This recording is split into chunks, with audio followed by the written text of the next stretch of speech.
बिस्मिल्लाहिर्रहमानिर्रहीम। बात करते हैं आज की वीडियो की। आज की वीडियो को स्टार्ट करने से पहले अगर आपने मेरे चैनल को सब्सक्राइब नहीं किया, सब्सक्राइब कर लीजिए। वीडियो को लाइक नहीं किया तो लाइक कर लीजिए और बेल आइकन को दबाना ना भूलिएगा। अगर बात करें आज की वीडियो की, आज की वीडियो को मैं आपको बताने वाला हूँ कि 2022 जौन सा अभी गुजर रहा है, लास्ट वाला मंथ उसका चल रहा है दिसंबर का। इसमें पाकिस्तान ने 2022 में पाकिस्तान ने क्या खोया है और क्या हासिल किया है। अगर बात करें कि पाकिस्तान ने क्या खोया है, मेरे ख्याल से पाकिस्तान ने इस दफ़ा सबसे ज़्यादा जो सी चीज़ों को अपने हाथ से गंवाया है वो 2022 का साल है। क्योंकि इस साल में बात करें हम अगर क्रिकेट की, क्रिकेट में हम अभी रिसेंटली जो से वर्ल्ड कप के मैच हुए, हम इंग्लैंड से भी हार गए और फाइनल में दूसरा भी मैच, हम बहुत ज़्यादा इसमें ना पीछे चले गए क्रिकेट। लेकिन एक बात ये मैं ज़रूर कहूँगा, हासिल क्या किया इसमें क्रिकेट में हमने बहुत ज़्यादा अरूज भी हासिल कर लिया है 2022 में। अगर बात करें किस तरह के अरूज किस तरह हासिल कर लिया, क्योंकि हम हर दफ़ा ये बात आपने जब देखा होगा कि हम बाहर निकल चुके थे वर्ल्ड कप में, लेकिन फिर भी हमें अंदर वर्ल्ड कप में हम आ गए। ये अल्लाह ताला की ये हमारी एक समझ लें कि अचीवमेंट हो गई कि हमने दोबारा वर्ल्ड कप को हासिल करने के लिए भरपूर कोशिश की है।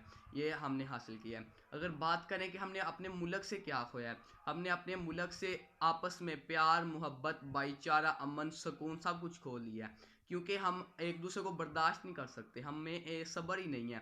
इसलिए मैं कह रहा हूँ कि हमने बहुत ज़्यादा कुछ खो लिया। जब कोई कौम अल्लाह ताला किसी कौम को फुल गिरा नहीं देता। अल्लाह ताला का फरमान जिसका मफहूम है कि आप का फरमान जिसका मफहूम है कि जब तक अल्लाह ताला एक कौम को जब अरूज हासिल देता है, किसी कौम को अरूज देना चाहता है, लेकिन उससे पहले ताला उस कौम को फुल गिरा देता है, अपनी नज़रों में भी गिरा देता है। तो मुझे भी इस तरह लग रहा है कि जब पाकिस्तान अभी कुछ भी इतनी अचीवमेंट नहीं हासिल कर रहा, भाईचारा कोई नहीं, आपस में इनके लड़ाई झगड़े हैं, उलमा इकराम के, सियासत में आपने देख रहे हैं कि हर जगह झगड़े हैं। मैं इसलिए कह रहा हूँ कि कोई भी इतना अमन और सुकून नहीं मुल्क में दिखाई दे रहा। ये हमने बहुत ज़्यादा चीज़ गंवा दी। अगर बात करें कि हमने खोया कि और हासिल क्या किया है, इस दफ़ा मैं आर्मी चीफ जो से अभी आर्मी चीफ आए हैं इनके बारे में कहूँगा कि माशाल्लाह ताला इन्होंने हिफ्ज़ भी किया हुआ है। ये हमारी एक अचीवमेंट है कि हमारे जो से सबसे बड़े आर्मी चीफ हैं उन्होंने हिफ्ज़ किया हुआ है। अगर बात करें कि हम अपने आप को किस तरह दुरुस्त कर सकते हैं ये मुल्क के लिए, अगर हम बात करें कि हम अपने आप को मुल्क के लिए इतना दुरुस्त क्यों कर सकते हैं, कैसे दुरुस्त कर सकते हैं, बात करें कि अगर दुरुस्त कैसे करना है, हम जब तक अपने साथ मुखलिस हो के इस दुनिया में काम नहीं करते, अल्लाह की ज़ात के लिए अपने अपने आप से मुखलिस हो के नहीं काम करते, तो हम किस तरह एक दूसरे से मुखलिस होंगे। हम पाकिस्तानी होने के नाते हर बच्चा जो सा पैदा हो रहा है वो मकरूज है। हमारे मुंहों पर, हमारे चेहरों पर खून लगा हुआ है पाकिस्तानी होने के नाते। इसलिए मैं कह रहा हूँ कि पाकिस्तान ने बहुत ज़्यादा खो लिया है। कि अभी रिसेंटली आपने देख रहे होंगे कि सियासत में कितने लड़ाई झगड़े चल रहे हैं, किसी को कत्ल व गारत हो रही है, कोई पता नहीं, उलमा इकराम पर हमले, उलमा इकराम इमरान खान के जलसे पर हमले वो पीटीआई पर लगा रहे हैं कि पीटीआई ने खुद करवाया है, नून लीग वाले कह रहे हैं हमने नहीं करवाया। इस तरह के हमारे मुल्क में मुफादात के लिए हर कुछ जो सी मफाद परस्ती है ना, ये बंदे को ख़राब कर देती है और सब्र ही नहीं है। ये दूसरी बात मैं कहूँगा कि हमारे में सब्र ही नहीं है, क्योंकि सब्र जब कोई कौम सब्र का दामन छोड़ देता है, अल्लाह ताला उसका दामन भी छोड़ देते हैं। इसलिए सब्र का दामन ही हमें छोड़ना चाहिए। हमारे नौजवान जो सी नस्ल है, हम मैं भी शामिल हूँ कि हम हमारी जो सी नौजवान नस्ल है, हम अपने मुल्क को छोड़कर बाहर के मुल्कों में ज़्यादा ध्यान कर रहे हैं, क्योंकि हमारे मुल्क में इतनी चीज़ें ही नहीं हैं इतनी। लेकिन सैर तफरी के लिए बहुत से ममालिक के जो से हमारी अचीवमेंट है कि बाहर से बहुत से ममालिक के जो से लोग हैं वो हमारे पाकिस्तान की खूबसूरती और अल्लाह ताला ने जो सा इनको खूबसूरती से नवाजा वो देखने के लिए आते हैं। और हम लोग जो से हम यहाँ पाकिस्तान छोड़कर बाहर जा रहे हैं, लोगों का ज़्यादा रुझान बाहर की तरफ, क्योंकि यहाँ वसाइल नहीं है इतने, लोगों को बहुत ज़्यादा वसाइल कम मिल रहे हैं। हुकूमत जब महंगाई हो जाती है, फैक्ट्रियों वाले वर्कर्स को बाहर निकाल देते हैं। वो वर्कर्स, अब गरीब वर्कर्स जिनकी एक दिन की दिहाड़ी जब ना लगे, उनके घर में खाना नहीं पकता, वो अब क्या करें।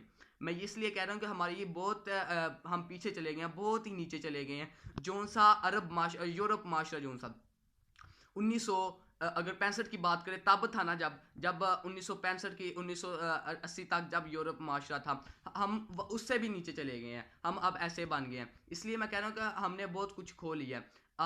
अगर हम अपने आप को दुरुस्त कर लेते, हम इस मुल्क को दुरुस्त कर सकते हैं। अगर बात करें हम अपने आप को कैसे दुरुस्त कर सकते हैं, हम अपने आप को इसलिए दुरुस्त कर सकते हैं इसके मुल्क का कोई कोई इस दफ़ा कोई अल्लाह का वली भी आ जाए ना, मुल्क के कोई हालात ठीक नहीं कर सकता, क्योंकि हमारा मुल्क इतना ज़्यादा गिर चुका है कि अब अल्लाह के नबी जब आएंगे इसके अलावा कोई मुल्क का बहाल नहीं हो सकता।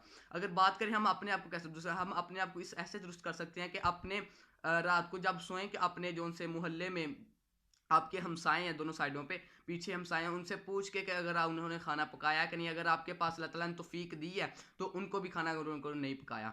और गरीब की मदद करें। आपके घर में अगर कोई साइल आता है उसको खाना दे दिया करें, अपने से बढ़कर चीज़ें यकीन जाने दिया करें।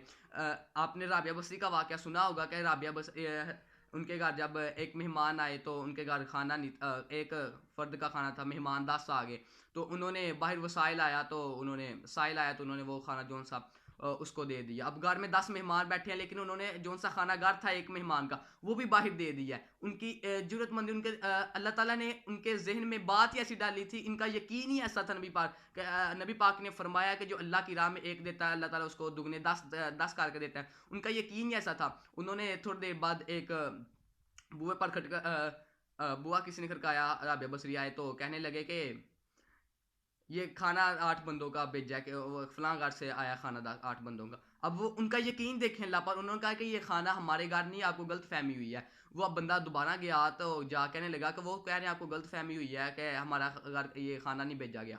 और कहने लगे हाँ मैंने ये आपको खाना उनके घर के लिए कहा, मैंने तो किसी और के घर के लिए कहा था। लेकिन ये अब ये वाला खाना रख दो और ये जो सा 10 बंदों का खाना है ना ये उनके घर पहुँचा गया। लेकिन वो अल्लाह ताला पर यकीन था उन लोगों का। वो अब वो 10 बंदों का खाना लेकर राबिया बसरी के जब घर आया तो यकीन जानिए तो उनका यकीन देखिए कि 10 बंदों का खाना लेकर उन्होंने कहा हाँ ये मेरे अल्लाह ने दिया है। जब वो एक देते तो उनका यकीन ही ऐसा होता था कि अल्लाह ताला उनको एक के बदले 10 देते थे। इसलिए हमारा अपना जो सा हम देखते हैं अपने गली मोहल्ले में गरीब जिनके घर देखा करें कि जो एक गरीब है उसको अल्लाह ताला ने नहीं दिया, आप उसको अगर अल्लाह आपको अल्लाह ताला ने दिया तो आप उसको ज़रूर दिया करें। इससे आपका भी फ़ायदा होगा और वो भी रात को भूखा नहीं सोया करेगा। और अपने मोहल्ले में कोशिश किया करें कि सफाई रखा करें। अपने रोज़ाना हर किसी को हिदायत भी किया करें, तबलीग दीन की तबलीग भी किया करें, नमाज 5 वक़्त की तबलीग किया करें और इस तरह हम अपने को दुरुस्त कर सकते हैं। अगर ये वीडियो आपको पसंद आई है तो वीडियो को लाइक कर लीजिए, चैनल को सब्सक्राइब कर लीजिए और आइंदा वीडियो के लिए बेल आइकन पे दबाना ना भूलिएगा। अल्लाह हाफ़िज़।